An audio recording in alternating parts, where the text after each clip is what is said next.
ओम शांति। आज प्यारे मीठे बाबा की मुरली मंथन की डेट है 4 जून 2022। तो मीठे मीठे बाबा ने अपने बच्चों से कहा, तुम जगत अम्बा कामधेनु के बच्चे और बच्चियां हो। तुम्हें सब की मनोकामनाएं पूरी करनी है। अपने बहन भाइयों को सच्चा रास्ता बताना है। तो सच्चा रास्ता कौन बताएगा? हम बच्चे, क्योंकि हमें ही मालूम है, भगवान हमसे ही मिले हैं। और बाबा ने आज क्या टाइटल दिया? तुम जगत अम्बा कामधेनु के बच्चे और बच्चियां हो। मास्टर कामधेनु हो गए ना। तो तुम्हें भी सबकी मनोकामनाएं पूरी करनी है। अपने बहन भाइयों को सच्चा सच्चा रास्ता बताना है। और सच्चा रास्ता के लिए झूठ के रास्ते पे नहीं चलना, परंपरा से नहीं चलना है। कल भी बाबा ने बोला था भक्ति कांड में हम लोग कितना धक्के खाए, कितना जब तब व्रत किए, लेकिन भगवान नहीं मिले। क्योंकि जो भी किया देवहन से किया। और सुनी सुनाई बात पे जब हम अफवाह के रूप में इसको लेंगे ना, परंपरा से चलेंगे ना, बुद्धि नहीं लगाएंगे, तो क्या होता है, ये कथा हमें से क्लियर कर रही है। तो बहुत समय पहले की बात है। किसी जंगल में एक गधा बरगद के पेड़ के नीचे लेटकर आराम कर रहा था। लेटे लेटे उसके मन में बुरे ख्याल आने लगे। उसने सोचा, यदि धरती फट गई तो मेरा क्या होगा। अभी उसने ऐसा सोचा ही था कि उसे एक जोर से धमाके की आवाज़ सुनाई दी। वह भयभीत हो उठा और चीखने लगा, भागो भागो, धरती फट रही है, अपनी जान बचाओ। और ऐसा कहते हुए पागलों की तरह एक दिशा में भागने लग गया। उसे इस कदर भागता देखकर एक अन्य गधे ने उसे पूछा, अरे भाई क्या हुआ, इतना बदहवास क्यों भाग रहे हो? अरे तुम भी भागो, अपनी जान बचाओ, धरती फट रही है, ऐसा चीखते हुए भागता रहा। यह सुनकर दूसरा गधा भी डर गया और उसके साथ वो भी भागने लगा। अब तो वह दोनों एक साथ चिल्ला रहे थे। तभी यह बात जंगल में आग की तरह फैल गई ये खबर, और जल्द ही सबको पता चल गया कि धरती फट रही है। चारों तरफ जानवरों की चीख पुकार मच गई। सांप, बिच्छू, सियार, लोमड़, हाथी, घोड़े सभी झुंड में शामिल होकर भागने लगे। जंगल में फैले इस हो हल्ले को सुनकर अपनी गुफा में विश्राम कर रहा जंगल का राजा शेर बाहर निकला। उसे अपनी आंखों पर यकीन नहीं हुआ कि सारे जानवर एक ही दिशा में भागे जा रहे हैं, कहीं तो धरती कुछ हो नहीं रहा। तो वह उछल कर उसके सामने गया, पूछा दहाड़ते हुए, ये क्या पागलपन है, कहाँ भागे जा रहे हो तुम लोग? महाराज, धरती फट रही है, आप भी अपनी जान बचाइए। झुंड में आगे खड़ा बंदर बोला। किसने कहा ये सब? सब एक दूसरे का मुंह देखने लगे। फिर बंदर बोला, मुझे तो ये बात चीते ने बताई। चीते से पूछा, मैंने तो हाथी से सुना। हाथी से पूछा तो बोला, मुझे तो शियार ने बोला। शियार से पूछा तो बोला, मुझे तो पक्षी ने बोला। ऐसे करते सबने एक दूसरे की तरफ देखा। कहते कहते ना गधा तक महाराज को बुलाया गया, गधा को बुलाया गया महाराज के सामने। शेर ने गुस्से से पूछा, तुम्हें कैसे पता चला धरती फट रही है? अरे मैंने अपने कानों से धरती पे आवाज़ सुनी, फटने की आवाज़ सुनी। डरते उत्तर दिया, ठीक है चलो, मुझे उस जगह ले चलो जहाँ पे धरती फट रही है। ऐसा कहते हुए शेर गधे को उस तरफ ढकेलता हुआ ले जाने लगा। बाकी जानवर उसके पीछे हो लिए। सबको देखना था क्योंकि शेर आगे गया था, सबको डर नहीं लग रहा था। बरगद के पास पहुंचकर गधा बोला, हुजूर मैं यहीं पर सो रहा था, तभी जोर से धरती फटने की आवाज़ आई। मैंने खुद उड़ती हुई धूल देखी और भागने लगा। शेर ने आस पास जाके देखा और सारा मामला समझ गया। उसने सभी को संबोधित करते हुए बोला कि ये गधा महामूर्ख है। दरअसल पास ही नारियल का एक ऊंचा पेड़ है और तेज हवा चलने से उस पर लगा एक बड़ा सा नारियल नीचे पत्थर पर गिर पड़ा। पत्थर सरकने से आसपास धूल उड़ने लगी और ये गधा न जाने कैसे धरती फटने की बात समझ बैठा। शेर ने बोलना जारी रखा, अरे भाई ये तो गधा, पर आप सबके पास तो दिमाग है, जाइए अपने घर, अफवाहों पर, झूठी बात पर भरोसा मत कीजिएगा। तो ये तो चलिए एक कहानी थी जो हमें समझाया गया, लेकिन वास्तव में ये कहानी हम बच्चों की है। जब भगवान से मिलने के पहले जो हम थे, किसने भी जो बोला ये करो वो करो, हम सब करते आए। और हमारा देखा देखी और लोग भी किया, क्योंकि हमने भी किसी की देखा देखी की। तो इस चीज़ से हमें बताना, बाबा ने बोला ना, सबको सच्चा रास्ता बताओ, झूठे रास्ते पर मत चलो, न चलाओ। प्रश्न है, तुम बच्चों को बाबा द्वारा कौन सी रिस्पॉन्सिबिलिटी मिली है? तो बच्चे, बेहद के पिता बेहद का सुख देने आया है, तो तुम्हारा फर्ज है घर घर में यह पैगाम दो, बाबा का मददगार बन घर घर को स्वर्ग बनाओ, कांटों को फूल बनाने की सेवा करो, पिता समान निरहंकारी निराकारी बन सबकी खिदमत करो, सारी दुनिया को रावण दुश्मन के चंबे से छुड़ाओ। ये सबसे बड़ी रिस्पॉन्सिबिलिटी तुम बच्चों की है। समझ में आई भगवान ने हमें कौन सी रिस्पॉन्सिबिलिटी दी? हमारा फर्ज है घर घर में यह पैगाम देना है, मददगार बन घर घर को स्वर्ग बनाओ, कांटों को फूल बनाने की सेवा करो, पिता समान निराकारी निरहंकारी बनो, सारी दुनिया को रावण के दुश्मन के चंबे से छुड़ाना। सारी दुनिया को उस गधे जैसी बात जो फैली हुई है कि ऐसा करने से भगवान मिलेंगे, उस बात से, उस रात से सबको बचाओ, उस जंजीर से सबको बचाओ। गीत है, माता ओ माता तू सबकी भाग्य विधाता। ओम शांति। यह माता की महिमा भारत में ही गाई जाती है। जगत अम्बा बरोबर भाग्य विधाता है। इनका नाम ही रखा हुआ है कामधेनु, अर्थात सब कामनाएं पूर्ण करने वाली। यह वर्षा उनको कहाँ से मिला? शिव बाबा द्वारा जगत अम्बा जगत पिता को वर्षा मिलता है, माने भगवान ही आकर इनको वर्षा देते हैं। बच्चों को यह निश्चय हुआ कि हम आत्माएं हैं। आत्मा को देख नहीं सकते, जान सकते हैं। जीव और आत्मा, आत्मा अविनाशी है, शरीर तो विनाशी है जो इन आंखों से देखा जाता है। आत्मा का साक्षात्कार होता है। कहते हैं विवेकानंद को आत्मा का साक्षात्कार हुआ, परंतु समझ नहीं सका। ये बात भी सच है। और फिर उनकी बहुत कम समय में भी मृत्यु हो गई है ना, शरीर छूट गया। तो बता नहीं सके ना किसी को, क्योंकि भगवान नहीं थे। आत्मा का साक्षात्कार जब भगवान आकर कराए तो हम उसकी फीलिंग में रहेंगे और दुनिया को भी बता सकते हैं। जैसे आत्मा है वैसे ही आत्माओं का पिता भी है, कोई फर्क नहीं है। बुद्धि से जाना जाता है यह पिता है, यह बच्चा है। सभी आत्मा उस पिता को याद करती है। इन आंखों से तो न अपनी आत्मा को न बाबा को देख सकते हैं, इन आंखों से नहीं, बुद्धि की आंखों से। वह है परमात्मा, परम धाम में रहने वाला सुप्रीम परमात्मा। भक्ति मार्ग में भी 9 भक्ति करते हैं तो उनको साक्षात्कार होता है। 9 तरह की विधि से जो भक्त जन पूजा करते हैं तो उनको साक्षात्कार होता है। ऐसे नहीं क्योंकि आत्मा इस शरीर में इस समय है, नहीं, उनकी आत्मा तो पुनर्जन्म में चली गई। भक्ति मार्ग में जो जो जिस जिस भावना से जिसको पूछते हैं उनको उसका साक्षात्कार होता है। लेकिन इसको कहते हैं गुड़ियों की पूजा, मूर्तियों की पूजा, है ना। भावना रखने से अल्पकाल सुख का भाड़ा थोड़ा मिल जाता है। तुम्हारी बेहद सुख की बात भी निराली है।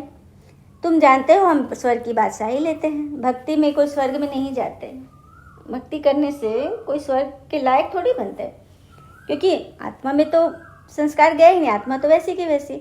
जब भक्ति मार्ग पूरा होता है अर्थात दुनिया पुरानी होती है, तभी फिर कलयुग के बाद सतयुग नई दुनिया आएगी।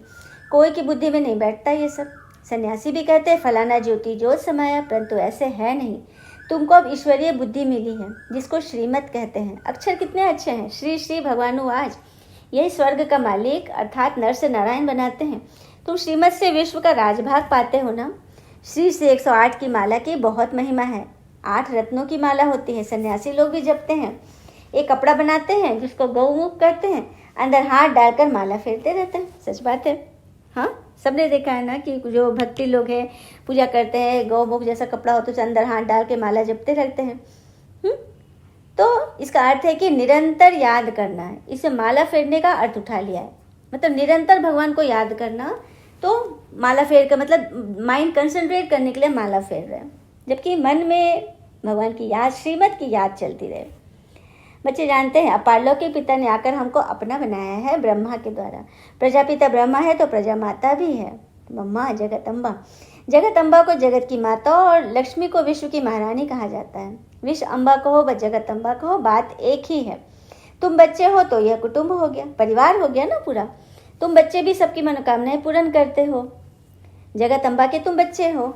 और बच्चियां, बुद्धि में यह नशा रहता है कि हम अपने बहन भाइयों को रास्ता बताएं। बहुत सहज है। भक्ति मार्ग में तो तकलीफ बहुत है। कितने हठ योग प्राणायाम आदि करते हैं, नदी में जाकर स्नान करते हैं, बहुत तकलीफें लेते हैं।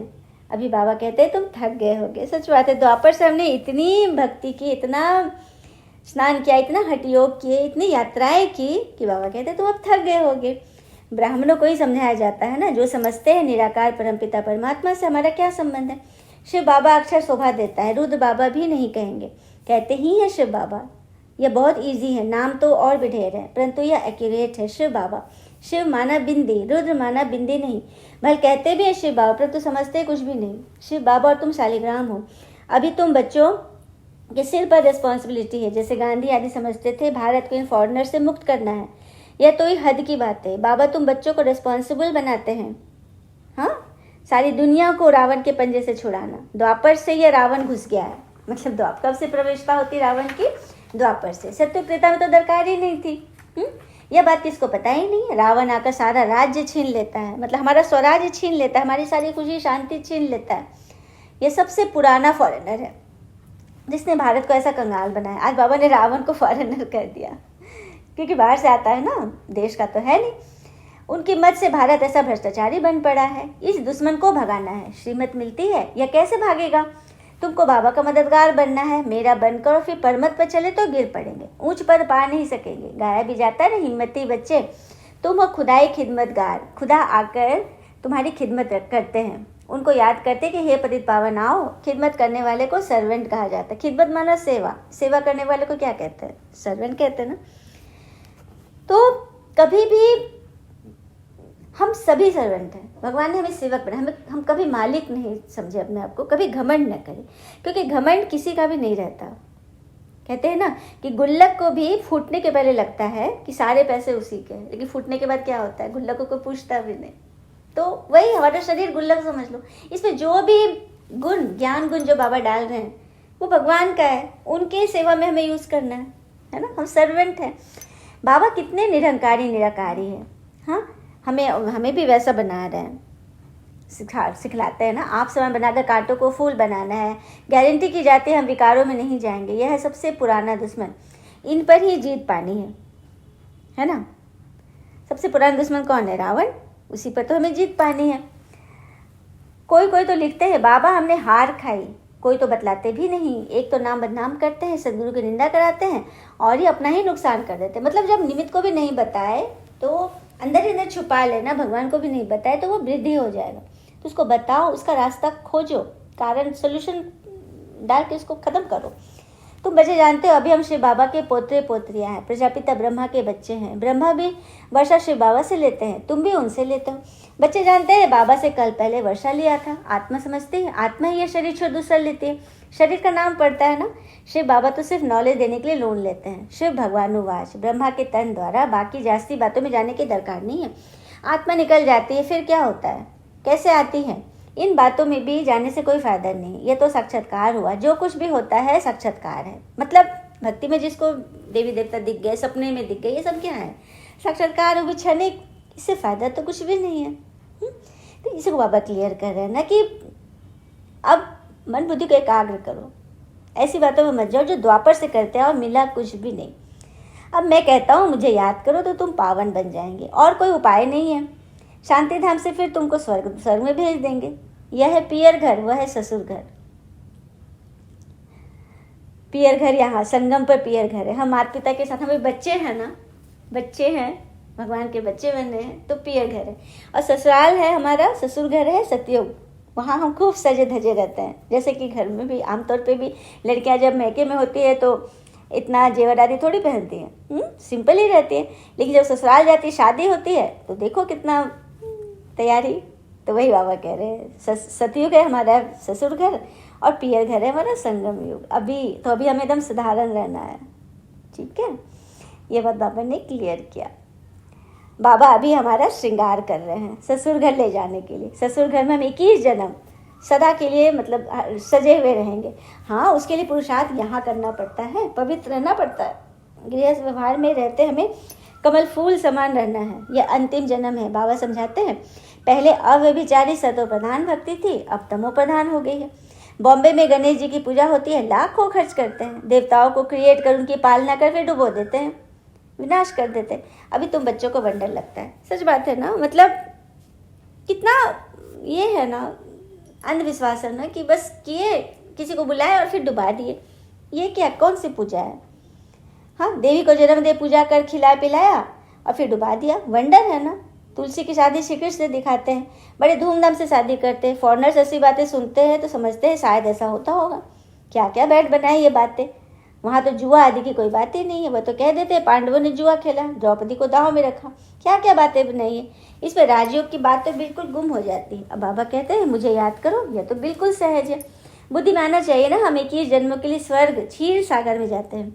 अभी यह है विषय सागर। विषय सागर से निकल फिर क्षीर सागर। क्षीर सागर माना दूध का सागर, दूध मिश्रित, मीठी दुनिया में जाना है। तुम्हारी है नई बातें, मनुष्य सुनकर वंडर खाएंगे। तुम बच्चे समझते हो बरोबर स्वर्ग में हम सब बहुत सुखी रहेंगे। हम विश्व के मालिक बनते हैं, वहाँ हमारी राजधानी कोई छीन न सके। अब तो कितनी पार्टीशन है, लड़ते रहते हैं। तुम बच्चों को समझाना है तुम्हारा असल दुश्मन है रावण। इन पर तुम कल जीत पाते हो। माया जीते जीत जगत जीत बनते हो। यह है हार जीत का खेल। तुम जानते हो हम विजय जरूर पहनेंगे। तुम्हें पता है ना, बाबा ने कह दिया तुम कल के विजयी हो, तो तुम्हें जीतना ही है। घबराना किसी बात नहीं। दुनिया ऐसे कर रही वैसे कर रही, बिल्कुल नहीं घबराना। और इस बात को ध्यान देना, गुरु से ज्ञान सीखो, पिता से संघर्ष सीखो और माँ से संस्कार। बाकी जो कुछ बचा है ना वो दुनिया सिखा देगी, घबराने की कोई बात नहीं। और यहाँ तो हमारे पिता भी है परमात्मा, गुरु भी परमात्मा और माँ भी है, माता पिता गुरु। तो इन तीनों चीज़ों हमें भगवान सिखा रहे हैं, बैठ सीखना है। बाकी जो चीज़ें बची है ना वो दुनिया अपने आप सिखा देगी, लेकिन उसमें भी हमें फंसना नहीं है, फंसना नहीं किसी भी बात में, बस श्रीमत पे चलना है। तुम बच्चों को सभी को समझाना है कि हमारा असल दुश्मन है रावण, इस पर ही हमें कल्प कल्प जीत पानी है। माया जीते जगत जीत बनना है, यह है हार जीत का खेल। कल भी बाबा ने क्या बोला, ये सारा खेल ही कब्रिस्तान और परिस्तान का है। तुम जानते हो हम विजय जरूर पहनेंगे, फेल नहीं हो सकते, विनाश सामने खड़ा है, रक्त की नदियाँ बहेगी, सब कुछ होगा। इनको नरक अथवा भ्रष्टाचारी पतित दुनिया कहा जाता है। गाते तभी तो गाते हो ना, पतित पावन आओ। बाबा कहते जैसे तुम आत्मा स्टार हो, मैं भी स्टार हूँ, हम भी ड्रामा के बंधन में बांधे हुए हैं, इनसे कोई भी छूट नहीं सकते। नहीं तो मुझे क्या पड़ी है जो इस पतित दुनिया में आऊँ, मैं तो परम धाम में रहने वाला हूँ ना। इस ड्रामा में अनेक अपना अपना पार्ट बजाते हैं, कोई फिक्र की बात ही नहीं। यहाँ तो फकुर नशे में बेफिक्र रहते हो, बिल्कुल सिंपल। सच बात है, जब बहुत सिंपल रहोगे ना तो किसी बात का डर ही नहीं होगा, चोर चकारी का डर ही नहीं होगा। बाबा कोई तकलीफ नहीं देते, सिर्फ कहते हैं मुझे याद करो और कराओ। बेहद के पिता बेहद का सुख देने आए हैं, घर घर में तुमको निमंत्रण देना है, इतना काम करना है। तुम बच्चों पर भारी रिस्पॉन्सिबिलिटी है। माया भी देखो एकदम सत्यानाश कर देती है। भारत कितना दुखी हो गया है, दुख माया ने दिया। किसने दिया? दुख देने वाला कौन है? माया, रावण। अब तुम बच्चों को बाबा की मदद कर कांटों से फूल बनना और बनाना है। परिस्थितियों पर, पराई स्थिति को अपनी स्थिति मत बनाना। और कहते हैं ना, परिस्थितियों पर आपकी मजबूत पकड़ होगी तो जहर उगलने वाला भी आपका कुछ नहीं बिगाड़ सकता। जब हमारी मजबूत पकड़ होगी परिस्थितियों पर, जब हम छोड़ देते हैं ना, फंस जाते हैं, डर जाते, घबरा जाते, तो परिस्थितियाँ हम पर ओवरकम कर लेती है, हमको पकड़ लेती है, हमें उसको पकड़ना है। ठीक है, मजबूत पकड़। तो सर्विस जितना खुद की करेंगे तभी तो औरों को बताएंगे ना। हिम्मत चाहिए, डरना नहीं चाहिए, बहादुरी चाहिए, नष्टो मोह भी चाहिए। मोह भी कम नहीं है, बड़ा प्रबल है। लास्ट पेपर किस चीज़ का आएगा? मोह का ही आएगा, इसीलिए उससे बचना है ना। और साहूकार घर की होगी तो बाबा पहले देह अभिमान तोड़ने के लिए कहेंगे, झाड़ू लगाओ बर्तन मांजो। जैसे कोई ज्ञान में है, बहुत अमीर घर के हैं, तो बाबा उसके अभिमान तोड़ने के लिए कहेंगे झाड़ू लगाओ बर्तन मांजो। छोटा काम नहीं, जबकि काम तो कोई छोटा नहीं है, परीक्षा होती है ना। अच्छा, मीठे मीठे बच्चों प्रति भगवान की नमस्ते, हम बच्चों के भी प्यारे बाबा को नमस्ते। धारणा के लिए मुख्य सार, पहली पॉइंट, श्रीमत पर बाबा का पूरा पूरा मददगार बनना है, परमत व मनमत पर नहीं चलना है, नष्टो मोह बन हिम्मत रख सर्विस में लगनी है। दूसरी पॉइंट, अभी हम पियर घर में हैं, यहाँ किसी प्रकार का फैशन नहीं करना है, स्वयं को ज्ञान रत्नों से श्रृंगारना है, पवित्र रहना है। वरदान, दुख को सुख, ग्लानि को प्रशंसा में परिवर्तन करने वाले पुण्य आत्मा भव। वरदान, दुख को सुख में, ग्लानि को प्रशंसा में और परिवर्तन करने वाले पुण्यात्मा बनते हैं। दुख को सुख, ग्लानि को प्रशंसा में परिवर्तन करने वाले पुण्यात्मा बनते हैं। पुण्यात्मा वह है जो कभी किसी को न दुख दे न दुख ले, बल्कि दुख को भी सुख के रूप में स्वीकार करे, ग्लानि को प्रशंसा समझे, तब कहेंगे पुण्यात्मा। यह पाठ सदा पक्का रहे कि गाली देने वाले व दुख देने वाली आत्मा को भी अपने रहमदिल स्वरूप से रहम की दृष्टि से देखना है, ग्लानि की दृष्टि से नहीं। वह गाली दे और आप फूल चढ़ाओ, तब कहेंगे पुण्यात्मा। स्लोगन, बाप दादा को नैनों में समाने वाले ही जहान के नूर नूरे जहान है। जो भगवान को अपने नैनों में समाए, मतलब ज्ञान को नैनों में समाए, ज्ञान का काजल लगाए और हमेशा ज्ञान पर ही चले, सब कुछ ज्ञान के अनुसार ही करे, वही तो है जहान के नूर नूरे जहान। अच्छा, ओम शांति। शुक्र मीठे बाबा, वो बाबा के प्यारे प्यारे बच्चे। थैंक यू बाबा, ऑल इज़ वेल ऑलवेज। ओम शांति।